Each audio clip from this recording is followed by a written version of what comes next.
Greetings, everyone. Not everyone. Um, if you know who I am, great. If you don't know who I am, I'm Suzanne Titkemeyer. I used to write a column for a place called Pathos, a column called No Longer Quivering that had to do with the quiverful evangelical movement and all the associated nonsense going on in the got to be quite a lot of nonsense. So that's my beat. That's the thing I stick with most of the time, but I take side rambles. Like I like to do book reviews. I haven't done one in a long time. I've not completely finished reading my copy of Gypsy Rose Blanchard's book. Okay. Let me just say first, these are my opinions. No, I don't matter more than a fart in a whirlwind to most people. I'm fine with that. This has just been one hell of a bad year, like I keep telling everybody for me personally. I always say, like that Toby Mac song, Faithfully. It's been a hard year, it almost took me down. That would explain 2024. So I can't wait for 2025. Because 2024 confloptions are still going on, but enough about that. For now, I'm talking about, let me see if I can pull up the cover even. This stupid, stupid book.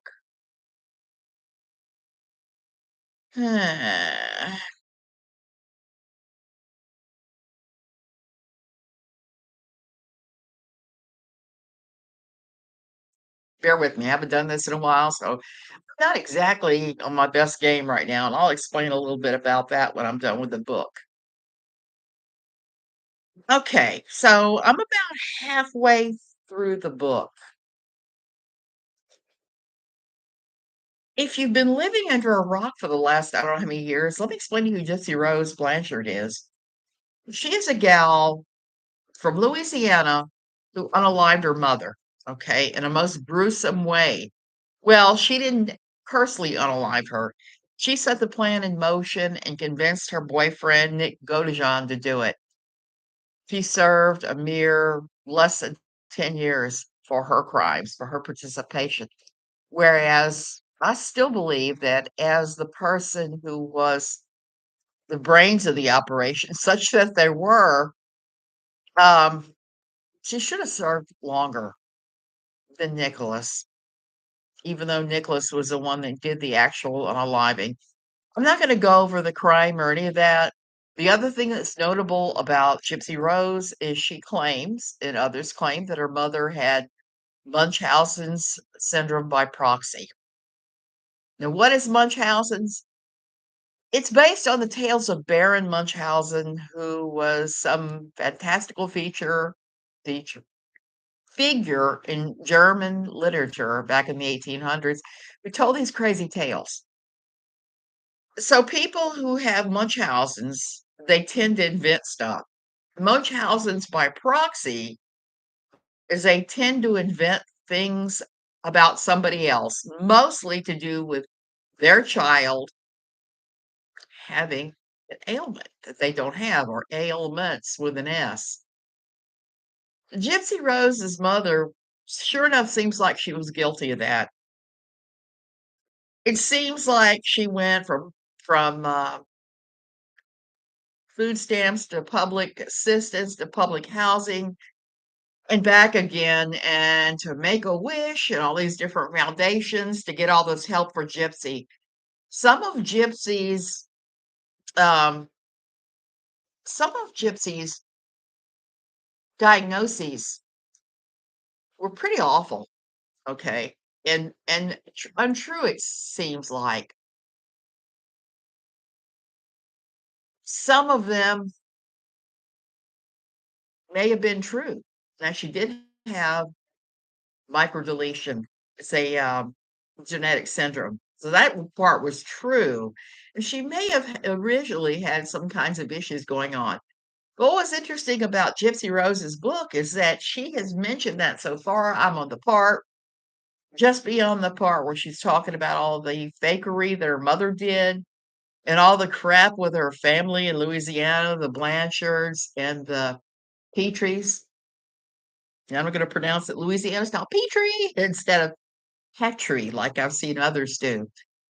I'm from South Louisiana, so that I'm sadly enough familiar with how these names are pronounced, right along with Shapatulas, Ponchatula, where my family is initially from, and other oddities of pronunciation down there. It's a weird place. When I first moved to Virginia, I used to pronounce Fauquier. The next county over is Fauquier. So she's from this big Cajun family in Golden Meadow, Louisiana, south of New Orleans, right along that little weird strip of land where everybody is pretty much inbred in Cajun. These little towns that are clinging to the Mississippi River because on either side is swampland. So she's from this teeny tiny little place. Her mother had all kinds of issues growing up. Her mother may have been a victim of Munchausen syndrome by proxy from her own mother. There are issues with the family going way, way, way, way back. So I'm not too surprised by any of that because I've just known too many families in Louisiana where that was a way of life, particularly families where there's more going on with people who have little money and little to do. Let's just put it that way. So all the things she's saying about her family, I cannot dispute. It's probably true. But I don't think that accusing her grandfather of some of the things she's accused him of for her mother and herself is particularly helpful at this point.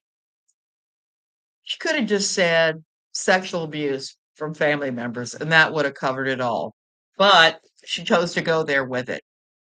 My takeaway so far is Gypsy Rose refuses to take any type of responsibility whatsoever for any hand in anything that was done. None. Everything was something that happened to her, which is really common for people who suffer with narcissism and other personality disorders. What she's doing is shuffling the blame off to someone else and acting like she just happened to be there for all of this and had zero control over it, which is silly because for some of the things that were going on with getting charity monies and going to the doctors, she would have had to play along. I was astounded by the ridiculous claims around her medical procedures. And what do I mean by that? She talked about the reason she decided to unalive her mother was because her mother wanted her to have vocal cord surgery. Said she didn't want her throat cut. Girl, I hate to out and out call her a liar, but I have had vocal cord surgery, including having tendons rearranged on your vocal cords. Do you know how they accomplish surgery on your vocal cords? To cut off nodules, to rearrange folds and all of that? They don't cut your throat. That's a rarity. That is a very, very, very rarity. See what they do when they're doing exploratory, especially exploratory vocal cord surgery is they dumb you up, give you a local, and they run a laryngoscope either up your nose and down your throat or through your mouth and down your throat. Even if they put you under, that's how they do it. They don't do what she's claiming usually and cut your throat to get to your vocal cords because your vocal cords are inside of a hard cartilage tube. So the best way to actually access them is through your mouth, not through your neck. I don't know what they told her, but that is not how any decent surgeon is going to do it. It just doesn't happen that way. And if it's a vocal cord thing where they think you're not speaking right, or like for me, I had problems with the vocal cords actually shutting when I'd have an asthma attack. They go in there, they monkey around with rearranging the folds and seeing if they can surgically rearrange them, and they want you awake. They want you numbed up. They want you able to participate because they're gonna ask you to speak, to sing, to do whatever so they can figure out what's going on. They don't do like she's claiming. So I think that Her reasoning that she unalived her mother because of the vocal cord surgery is a pretty thin and flimsy, I mean, tissue paper thin and flimsy kind of evidence excuse. She just decided to get away. She keeps talking in the book about raging hormones, and I think that that is the actual truth of the matter. We're talking raging hormones, we're talking teenagers that wanna and young adults that wanna do what our hormones tell us to do and go into that rebellious space. I think that's what was driving it. Schmurder by horny. Schmurder by horny. It happens that we go crazy as teenagers and young adults, and when that we can't handle the hormone overload. And if you're in a situation where the sexual thing is repressed, it's gonna come out somewhere. Look at Josh Duggar, it'll come out in some weird ways if it's suppressed. Um, she made some claims about some other things I just had to shake my head and laugh at. One of them was that she was diagnosed as a baby with sleep apnea because her mother dosed her with drugs. You know, they don't just issue those sleep apnea machines for no reason. That you have to have sleep studies, and she referenced those sleep studies in the thing. She referenced that she had sleep studies. Guess what? That's what they do. They do sleep studies, and very few drugs are gonna affect you to the point where they're gonna decide you have severe apnea if you don't. It might affect it for a few hours, but after that, you're gonna be breathing better. They give you a CPAP machine for a few hours of trouble breathing. They don't do that. It's a process. It's a process that involves a number of doctors, tests in the hospital, inpatient. I've gone through it over and over since 1999 when I got my first CPAP machine. Currently on a VPAP. These machines are prescription. Even getting the masks and things are usually prescription, even though I cheat and use,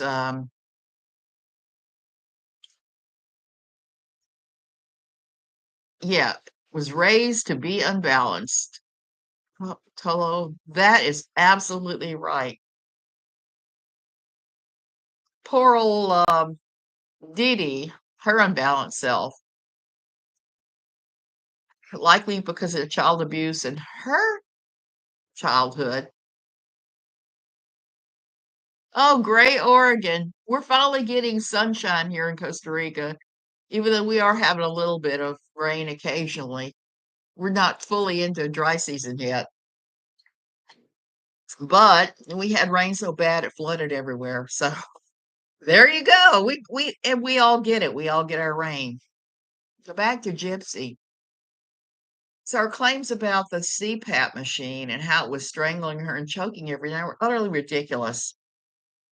Once you adjust to the machine, and it takes a good anywhere from a few weeks to a few months to adjust, you have trouble sleeping without it. Now, there are circumstances where your apnea can get better or worse, depends. That's why they keep retesting you. And so her claims about that. So there's so many things in the book that she makes all these fantastical claims about and talks about going and getting high, stealing her mother's pain pills to get high. Classy.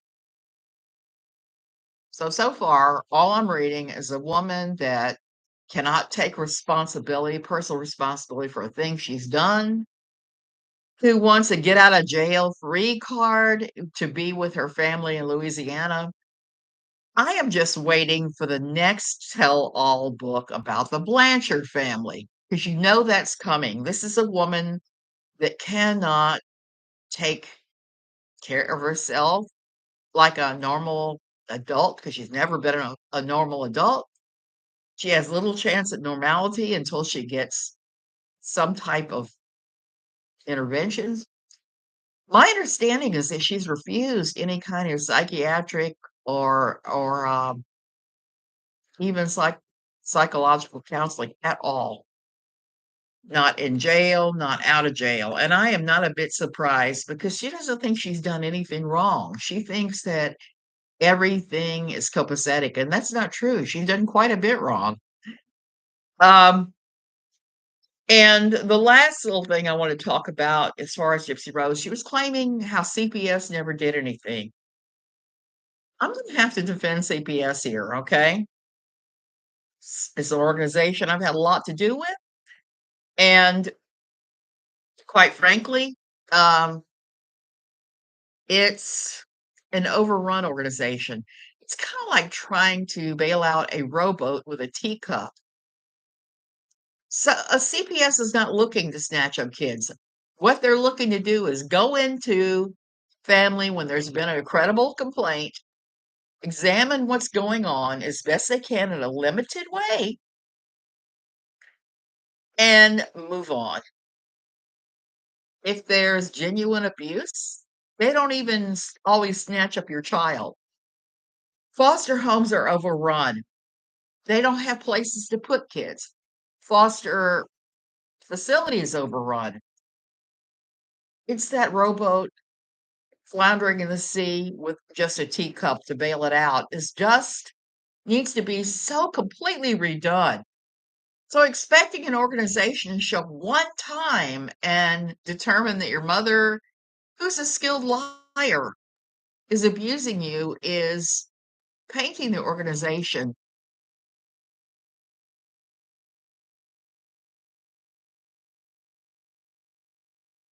Yeah, it's unrealistic. And hot mess is what she is. She's a Louisiana hot mess, like Britney Spears and others that come out of there.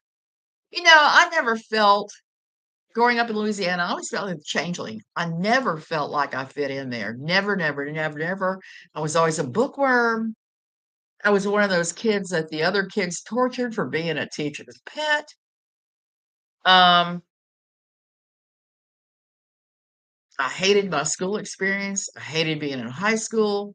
College was better, not perfect, but better. And I married and moved away to the East Coast where I was a much better fit for me and the way I lived my life and the thoughts I was thinking and all of that. So, we all fit in different places. I still have family down there that's running around in hot mess mode who are Cajuns, just like the Blanchard family.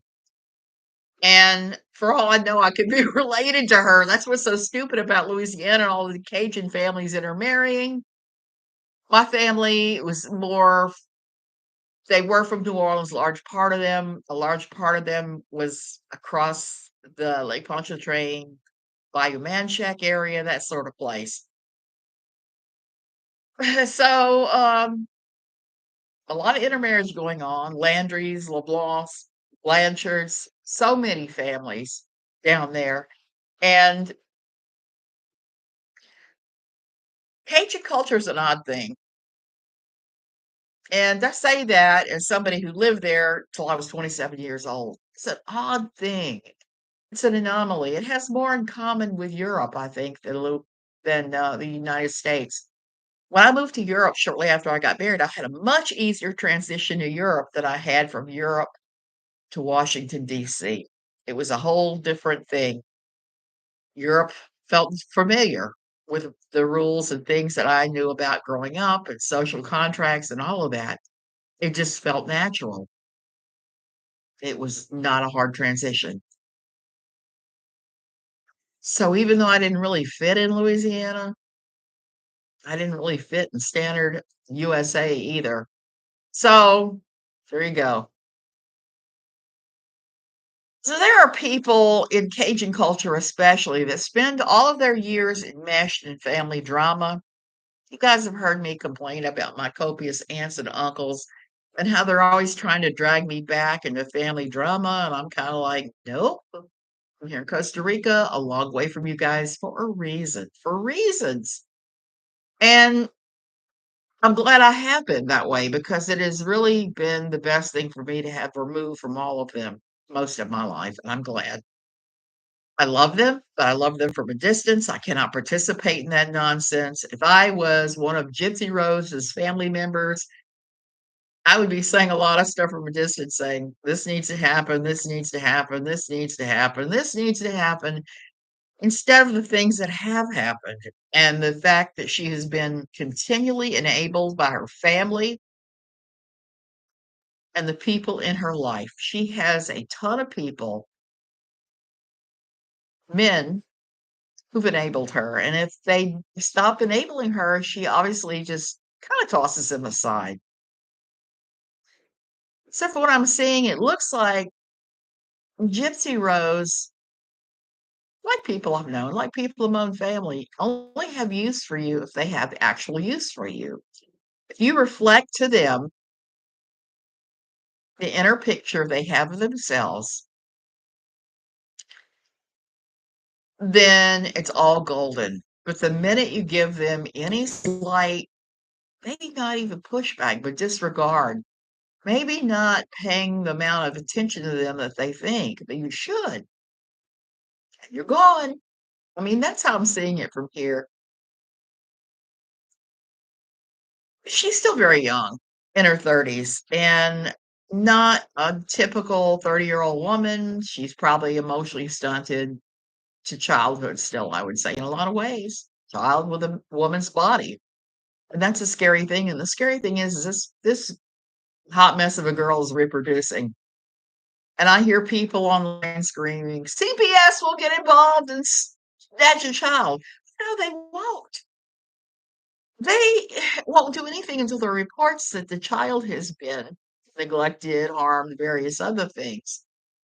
They may be watching for that, but there is no grand plan to snatch her baby out of her arms. Now, if she had a history of child abuse and neglect and social services had removed all of her children, then they might be looking to take that baby upon birth. But I'm not seeing that happen. It's just not realistic. So those people who are telling you it is, and they have heard from family members and this and that and the other thing, they're lying. They don't know any more than anybody else. So I'm going to finish reading this and do a part two to this if there's anything else worth discussing. But those I thought were the main points, that she wasn't exactly truthful about her own history and that she catastrophizes things and uses the thinnest, not true justifications for murder.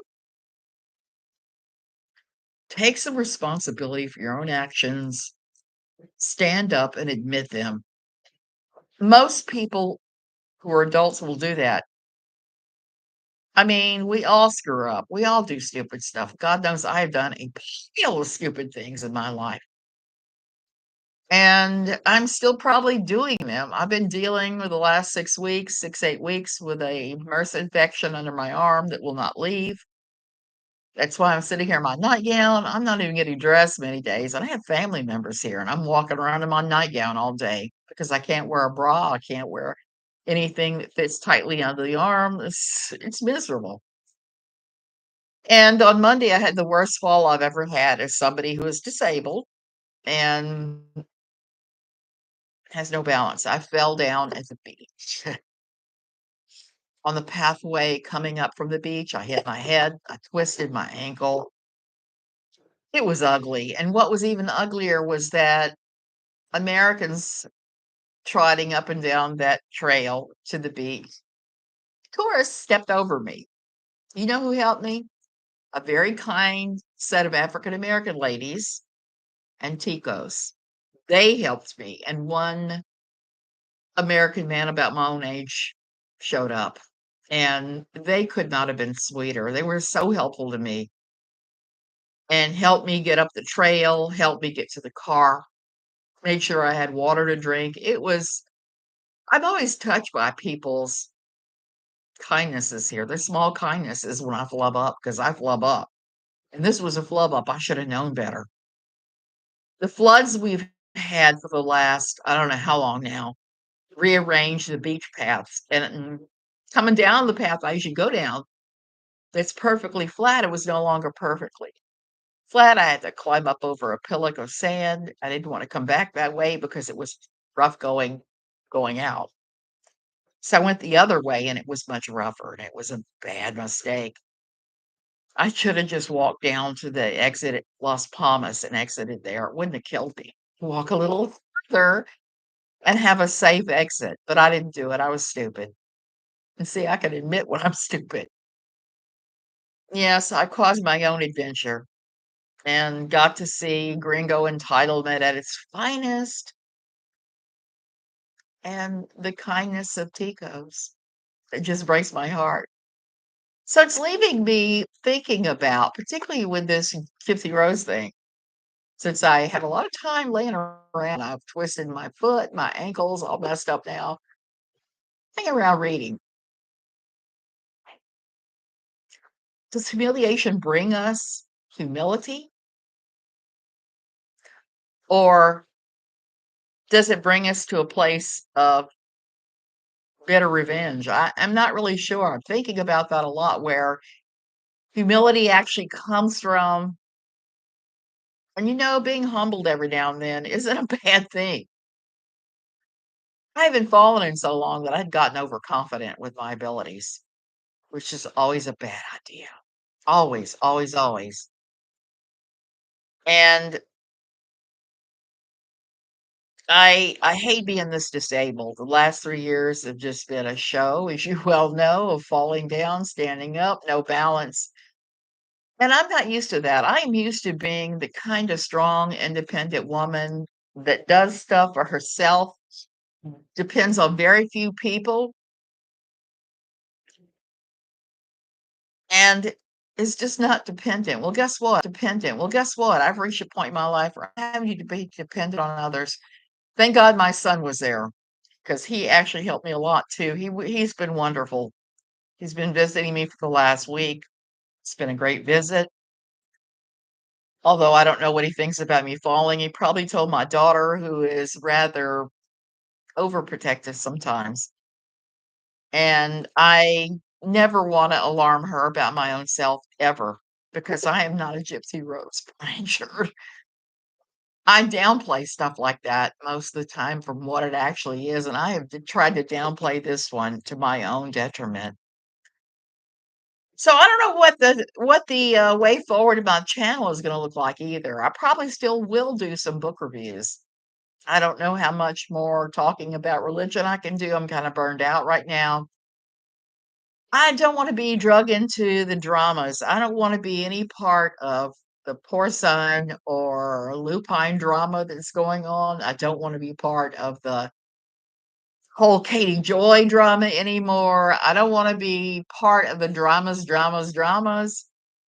And I wish them all well. I hope they do their own thing, but I just don't have the energy for that.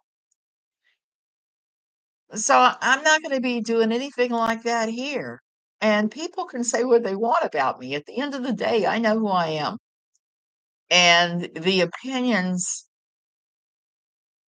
of others who are not in my daily life carry very little weight. I have picked up a stalker. One day I will detail that in some lavish detail. It is a scary situation. It's an ongoing situation. And I'm waiting for this person to leave Costa Rica because they're here now. And I don't want to engage. I don't want to piss them off, but I don't want to engage either. I'm just not going to do it.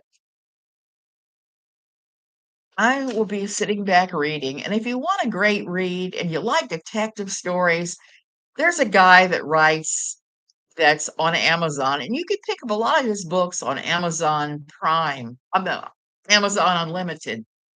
And his name is David Gatward. He writes the best books about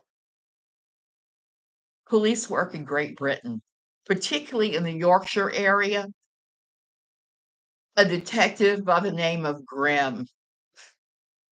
And I have gotten quite a bit of amusement out of those books. Those have probably been my favorite series I've run across on Kindle Unlimited. Now, I've run across a whole pile of stuff that is now worth looking at, like a book about, oh, Jane Boleyn, where the writer wrote Jane Boleyn speaking in Valley Girl. It's just, ugh, One that was about the astronauts in the early 60s that was completely misspelled. It was obvious the author had no idea how sex worked or anything. So there's a whole lot of crap on Kindle Unlimited. There's also some very good things. And there's also books that cost very little that are actually pretty decent too. I have a friend who wrote a book, uh, M. Dolan Hickman, and his book has to do with fundamentalist religion. It's a detective story. It's a mystery. It's all sorts of things. But his book for a long time was 724 was the name of it. And I don't know what it's going with now. But that's why I said his name, M. Dolan Hickman, because his book I thought was decent. I've been waiting for him to write a second one, but I think like me, he's pretty much burned out from writing. Love you guys. I know I'm rambling. I should just get the hell out of here. It's been 30 minutes. I got to go eat some breakfast. I got to take a pain pill and do my thing, hobble around and try to do some laundry. All the normal things of life that we all do. So I'll see you when I finish this spacious thing. Ugh, ugh.